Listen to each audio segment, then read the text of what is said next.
I chose urology because it is one of the fields where you learn a wide breadth of surgical skills. And in addition to urology, I am subspecialized into reconstructive urology because a lot of my patients deal with significant quality of life issues. After they meet with me, we kind of discuss our mutual goals and what they want to achieve. Usually it's, listen, I can't pee, I have such a hard time, please fix my urethra or my ureter or my kidney. Or if they are leaking into diapers persistently, they say, please help get me dry after they've had prostate surgery or prostate cancer surgery. Or a lot of my patients have also undergone complex cancer treatments and radiation, and they're here just for help as to know what their other options are. Additionally, a lot of my patients are struggling with erectile dysfunction, and they want to be able to have meaningful penetrative intercourse in their personal lives again, and we are happy to help them achieve that goal.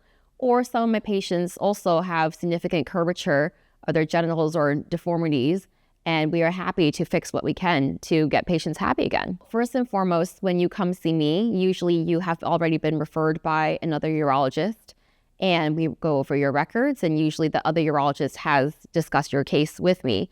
So before I even meet you, I usually know what options we can discuss. And then we meet and we discuss what kind of goals you want to achieve. And together we discuss how we can achieve those goals, whether that is surgery, medication, a combination of both. I think what I find most rewarding about what I do is that I do a lot of cases and I take on a lot of patients that other urologists basically say, listen, we're kind of out of options, why don't you go see her? And I am beyond grateful and humble to offer these options to patients and to provide stellar outcomes where we can all achieve our goals. And I think a lot of my patients are really empowered after they meet me, and I'm here just to help them achieve their goals.